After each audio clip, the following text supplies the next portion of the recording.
Has the move been completed yet? The movers will arrive in 3 hours. It's Scott's lover, who is trying to kick Nicole and me out of the house. Mandy stole Scott from me. I used to run a salon from home, and losing this house means I also lose my workplace. She intended to take over my salon. However, things didn't go smoothly, and ultimately she will face hardships. I never thought such misfortune would befall me, but at the same time, it's the first time I've been supported by so many people. I feel the importance of having good connections with people more than ever. My name is Kelly Johnson, 45 years old. With my husband Scott Johnson, who is 5 years older, and our middle school daughter, Nicole, makes us a family of 3. We have been married for 15 years. Scott and I met at work, and I quit my job when we got married, but Scott continued working. He has now been promoted to the point where he attends board meetings as an executive director. The reason I quit was not to become a housewife, but to start my own business. I once shared my dream of running a salon with Scott when we started dating. That's a wonderful dream. I want to support you with all my heart. Really? I'm so happy. You're the first to say you'll support me, Scott. I had always been told by family and friends that I shouldn't become an entrepreneur, so his support truly meant a lot to me. Scott actually encouraged me to quit my job and go back to school when we got married. It's a chance to study seriously. Really? Tell the truth, I've wanted to go to school for a long time. I wanted to open a massage salon that supports dieting. This required a substantial knowledge of the body. I discovered I was pregnant right after we got married and attended school while pregnant. On days when I felt unwell, I got to take classes online. With Scott's support, I attended school for 2 years, gave birth to Nicole during this period, and successfully opened the salon at home. Those busy 2 years are vivid in my memory, as if it were yesterday. For Nicole's sake, I worked hard to make the salon successful. This effort paid off, and 3 years later, my schedule was filled with repeat customers. A system where regulars who received maintenance would refer new customers had formed. By the 10th year, the salon had become so popular that it was hard to get a reservation. When the 10th anniversary came, customers and friends celebrated with me. That day, I received a bouquet of flowers from Scott and Nicole and felt truly happy. You've really done well. Thank you. I made it this far because of your support. I appreciated his help and expressed my gratitude to Scott for his support. I have something to tell you. What is it? I've been promoted, and I will become an executive director. I'll be attending board meetings from now on, and it might get busier. That's wonderful. Congratulations. Thank you. At that time, I was confident that our life together would continue to be happy even after Nicole had grown up and left home. However, a few years later, I would discover Scott's betrayal. One day, Mandy Simpson appeared at the salon without notice. She is the daughter of the president of Scott's company. Are you Mrs. Johnson? Yes, that's me. Do you have a reservation? No. I heard about this place from Scotty. Scotty, I am Mandy Simpson. Simpson as in. Mandy looked at me with a smile.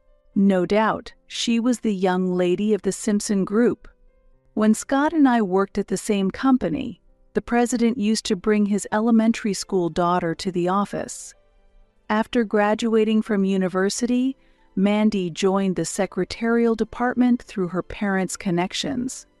You're the president's daughter, and yes, I came here today to enjoy some beauty treatments. Really? I'm sorry, but we're fully booked today, and the next availability is in 3 months. I'm really sorry." Upon hearing this, Mandy's expression suddenly darkened. I had a bad feeling and my heart started pounding. "You're turning away a customer who made the effort to come here." "I'm sorry. I'm managing this salon alone, so I can only handle one customer at a time." "Then you should cancel the current reservation and let me in." "That's difficult. It would be rude to the customers who have made reservations." Mandy refused to leave. The next customer was due to arrive soon. I didn't want such a scene to be witnessed at the entrance. "I'm sorry you came all the way over, but could you first make a reservation? I also take cancellations if you can't make it by chance." Then Mandy glared at me angrily and said, "I won't make a reservation. Who do you think would come to such a dirty salon and left, catching a taxi?" I was simply shocked and could only stand there stunned. Compared to a salon that a lady would visit, it might indeed look inferior. But I didn't deserve to be spoken to like that, and felt a bit down. However, the events of that day were not over yet. That night, Scott came home with a furious expression. "Hey, I heard you turned away the president's daughter today." "What?" "The news has reached you already. I'm the one who referred her, so of course it would. But you should have made it clear that reservations are mandatory." "She's the president's daughter, you know." "So what? Being the president's daughter doesn't entitle her to special treatment." I couldn't understand why Scott was so angry.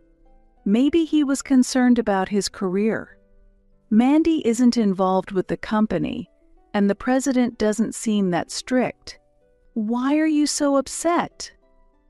And something else I'm curious about. Why does she call you by your nickname? That fact bugged me, so I asked. Scott then showed a clear sign of being disturbed. "She was at the president's golf tournament.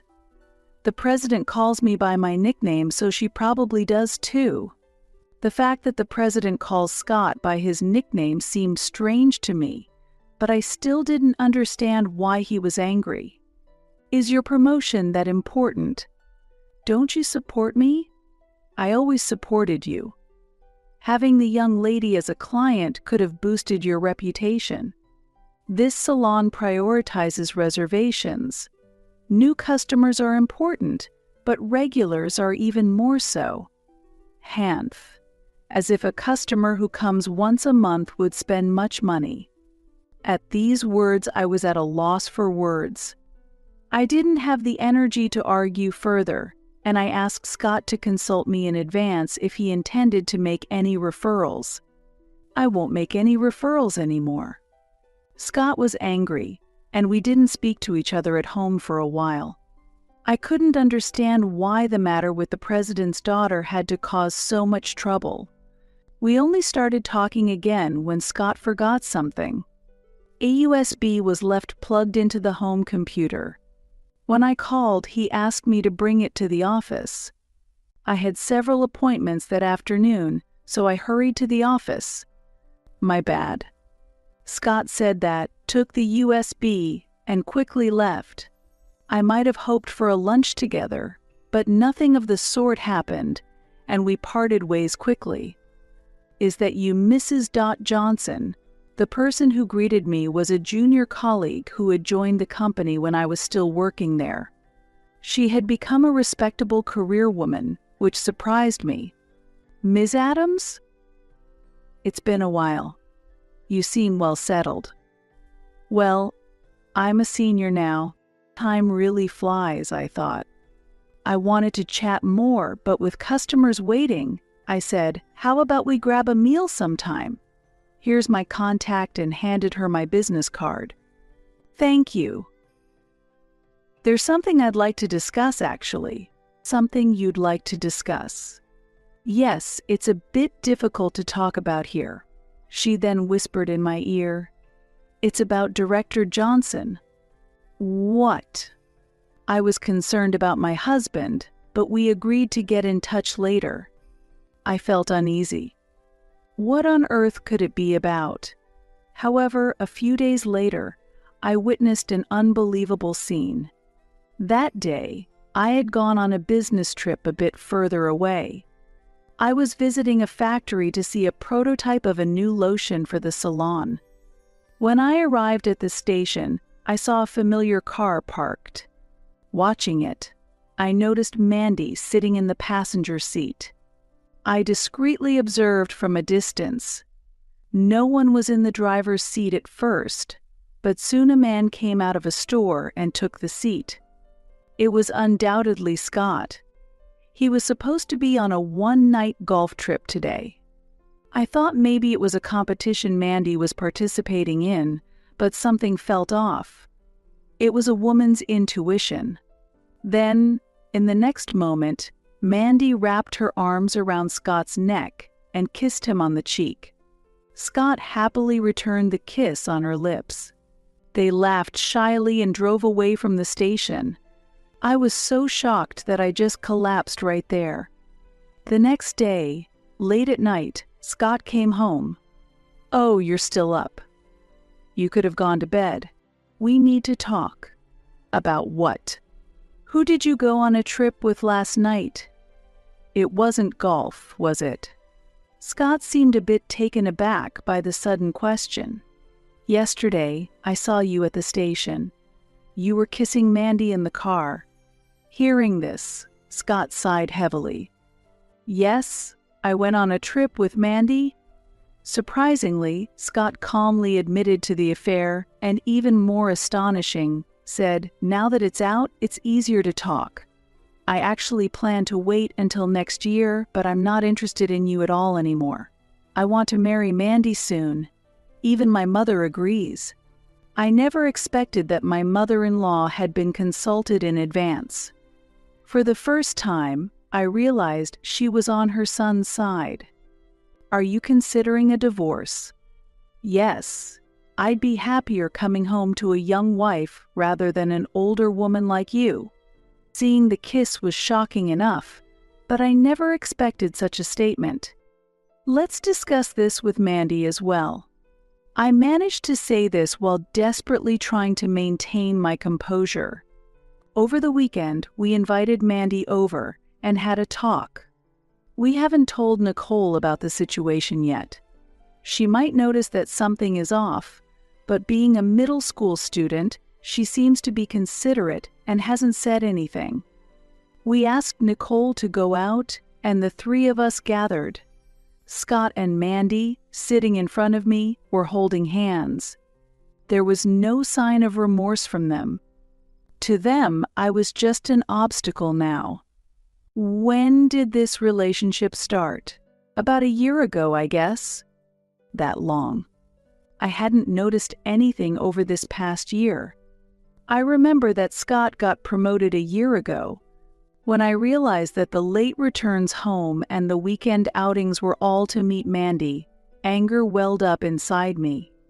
After the divorce, I will be taking over the house and the salon. Wait a minute. Even if I leave the house, why should you take the salon too? Well, the salon is attached to the house, isn't it? Are you planning to continue coming here? That's right, but I hadn't thought about not being able to provide services to the local clients anymore. If I leave this house, I have to give up the salon as well. I was so shocked by Scott's affair that I completely forgot about the salon. Even if I have no other choice but to leave, it will be impossible for you to run the salon. I will shut it down. Don't worry, my father will provide financial support, and I will hire staff. I never imagined losing not only Scott but the salon as well. That hurt even more. I want you to sign the divorce papers quickly and leave. I can't wait to live here with Scotty. Yes, I see, but it won't be that simple. Is it a matter of money? I will pay proper compensation. I have the money. That's your parents' money, isn't it? And do you really think your father approves of this? My dad supports everything I do. And with Scotty by my side, there's no problem. Even his mother supports us. I no longer had the energy to delay the divorce. If Scott's decision is this firm, there's no point in clinging to anything. Since I would receive compensation, I decided to proceed with the divorce proceedings quickly and settle everything. However, I was worried about Nicole. Just then, the door burst open, and Nicole entered the room. "Mom, let's leave these people and get out of here. I support you." "Oh, Nicole, not staying with your wonderful father?" "That's fortunate. I didn't want you to be in my way anyways." Nicole stared intently at Mandy. "What do you like about this old man, old lady?" "Old lady? Ma am? I'm only 23 years old." "Oh, is that so? I thought you were older because of the heavy makeup." Mandy trembled with anger. "What kind of upbringing is this?" "I'm sorry. My daughter is just very honest." Mandy left the room trembling with anger, and Scott hurriedly followed her. I apologized to Nicole. "Nicole, I'm really sorry." "It's not your fault, Mom, and you can open a salon anywhere because of your skills." Encouraged by Nicole's words, I resolved to try hard in a new place. I might not have been able to make such a quick decision if it weren't for Nicole. I didn't want her to have anything to do with that woman. The procedures were carried out swiftly. All matters regarding compensation and child support were arranged through a lawyer. I honestly told my salon clients that I was divorcing and leaving the salon. There were words of encouragement from them, as well as reactions of disappointment and anger. It felt like everything I had built was gradually crumbling. Then the moving day came, and Mandy showed up. "Has the move been completed yet?" "The movers will arrive in 3 hours." "That will take some time. There's no need for you to keep watch." While Nicole and I were packing, Mandy wandered around the salon and spent time intimately with Scott. I tried not to let it bother me. When the movers arrived, we successfully moved all our belongings. "Well, this is goodbye from us. Bye-bye." Mandy, arm in arm with Scott, waved at us. I handed her a thick file containing legal documents for the salon. "This is important documentation for running the salon, so make sure to read it carefully." "I understand." Thus began a new life for Nicole and me alone. Using our savings, we bought a used house and set up part of it as a new salon. I was surprised at how many bookings we received after announcing the opening date. Despite the increased distance, many of my regular customers came to visit. Additionally, acquaintances living near the new store spread good word about the salon, and Nicole actively promoted it on social media. Tears spilled over as I realized how many people were supporting me. A month later, the salon was running smoothly. During that time, I received numerous frantic calls from my husband and his lover on my cell phone, which I continued to ignore. However, they even started calling the salon. Hearing Mandy's voice was exasperating. "Hey you've exposed us, haven't you? What are you talking about? Don't play dumb. Scott and my father are in trouble right now." It seemed there was trouble at the company. I didn't need to know the details, but just to be sure, I contacted Ms. Adams. "I would like to discuss something important with you. Are you available tonight?" After work, I agreed to meet her. After your divorce, these photos were distributed among the people in the industry. The photos she presented showed Scott and Mandy having a secret meeting inside the company. What is this? Do you remember when I said I had something to discuss with you? This is it. Since it was right after your divorce, I thought it was no longer necessary. But hearing Mandy bragging about how she ousted you made me lose my patience. Scott and Mandy's affair was already widely known within the company. The president, indulgent towards his daughter, did nothing about her actions. So, I decided to leak this fact to the public.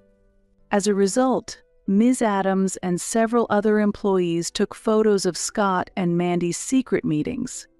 Scott and Mandy were careless and were easily photographed. But why you? Because you helped me a lot when I was a new graduate. I felt like crying. Also, I was angry at Mandy, who did whatever she wanted after joining through connections, and at Mr. Johnson and the president for overlooking it. Currently, a corporate affair scandal could be a fatal blow. The public's view of infidelity is harsh, and clients tend to distance themselves quickly. But won't you and your colleagues be troubled if the company faces problems? Don't worry. Our company was set to be acquired by a foreign corporation several years ago, and it's possible to request a transfer to the parent company. It seems that the acquisition of the company had already been decided. This issue has devalued the company, and the sale at a very low price is underway. The president only now got furious about the affair. Scott was urged to take responsibility. However, expectations were low that Scott would take any meaningful action, and he eventually declared he would resign to take responsibility and left the company. Afterward, there was constant strife between the unemployed Scott and Mandy. Mandy tried to return to her parents' home, but her mother refused and actually opposed her marriage, saying, "Don't ever come back once you leave." With nowhere to go and her father busy with company issues, Mandy was largely ignored. Eventually, with no means to live on her own, Mandy became dependent on Scott. Then, another problem occurred. The salon was sued. This was because a customer developed skin problems due to the lotion used. Bad rumors spread quickly, and customers left in no time. Mandy, who was not involved in customer service, decided to blame the employees for the problems that occurred. Angry employees left as a result, and new problems arose. Mandy did not have a massage qualification, and the salon had been viable thanks to the employees. She had never looked through the important documents I handed over when I left the house.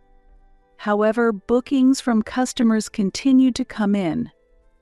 Unaware customers thought I was still running the salon and visited.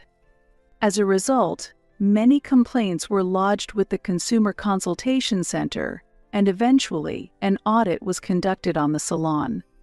The salon, which had not followed any operational rules, was forced to close down, and it was unable to refund prepaid vouchers. Mandy's spending was terrible. Having nowhere to go, Mandy visited my salon. "Please help me. I have no one else to turn to." "Why are you asking me for help? Because there's no one else." At that moment, customers resting in the waiting room stood up and confronted Mandy. "You have the nerve to show your face here. Just go back where you came from." One by one, the women who were regulars at my salon and had come from far condemned Mandy. Unable to bear it, Mandy fled back home. The salon she managed soon went bankrupt. What remained were the refunds to customers and unpaid wages to employees. As a result, Mandy took out loans to settle these debts. Her parents refused to assist her, and she was forced to borrow from financial institutions. Meanwhile, Scott still had not found a job and, due to his pride as a former director, was picky about employment. "You should work, even if it's just at a store or something, to make some money." "What? There's no way I would do such work. You should work instead." Such arguments continued to be a regular occurrence. Eventually, unable to withstand the pressure of repayment, Mandy started working as a cashier in a supermarket, and Scott began working as a delivery person. but it was still difficult to repay the debts. Mandy eventually went to her parents' house to beg for help.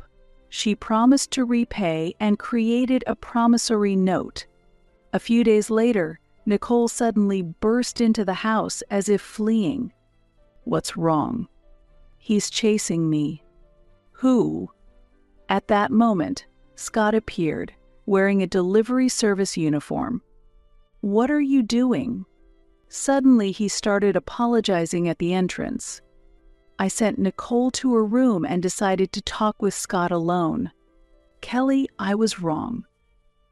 I want to start over with the three of us as a family. I'm serious. After you left me and Nicole for another woman, why do you think we can start over? I intend to divorce her." "What? It hasn't even been a year since you got married, right?" At that moment, the doorbell rang, and Nicole came downstairs to answer it. "You're here too." The person who boldly walked into the house was Mandy. "I knew you'd be here." "How did you know?" "The delivery service called me. They said they couldn't reach you. What are you doing, skipping work?" "I want to break up with you." "What are you saying?" Seeing the situation worsening, I urged them to leave the house. "I'm not considering remarrying you. We don't want to be involved with you anymore. So please, never come to this house again." "Wait. If either of you comes here again, I'll report you to the police for stalking. I will never come to this house again." Saying that, Mandy took Scott and left. In the end, Mandy was not considering divorcing Scott, and she did not let go of him. I wondered why Mandy so desperately wanted to stay with Scott. 5 years have passed. One day, when I was feeling unwell from a cold and went to the hospital, I saw a nurse pushing a patient in a wheelchair. The patient was a man in pajamas, unmistakably Scott. I was curious about what had happened, but went home without doing anything that day. When I told Nicole about the incident, she said, "I'll look into it." Nicole still had friends nearby our old address who she could contact for information. From her investigation, it was revealed that Scott had a traffic accident while making deliveries and broke his leg. He had been hospitalized with injuries that would take 3 months to heal fully. Meanwhile, Mandy had left Scott during his hospitalization, leaving behind a divorce notice. She had only been holding on to Scott to ensure the repayment of their debts, and once she realized the medical expenses would be an additional burden, she abandoned him. Scott, now free, promptly signed the divorce papers left by Mandy. However, he was later fired from his part-time job, and his solitary hospitalization worsened his mental state, leading to a depression-like condition. Additionally, the reason Mandy abandoned Scott was that she had a new boyfriend. However, her new boyfriend was severely addicted to gambling and had been misusing Mandy's funds. As a result, Mandy was trying to escape from him.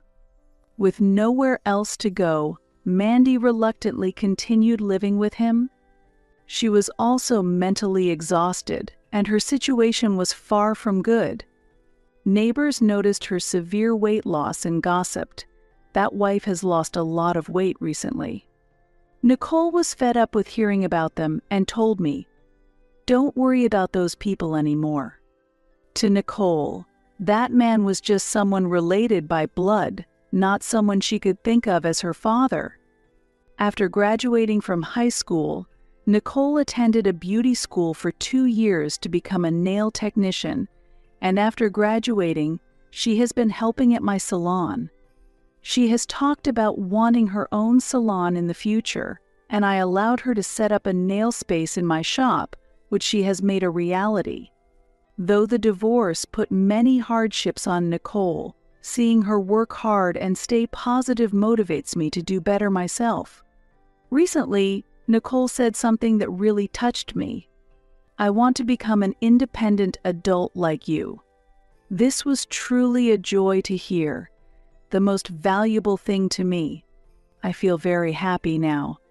Life cannot be measured by money alone. While there are many wealthy people, there are not as many who are rich in spirit. I want to be a person rich in spirit. That's why I cherish my relationships with those around me and live with a sense of gratitude. As Nicole grows, I too want to continue growing.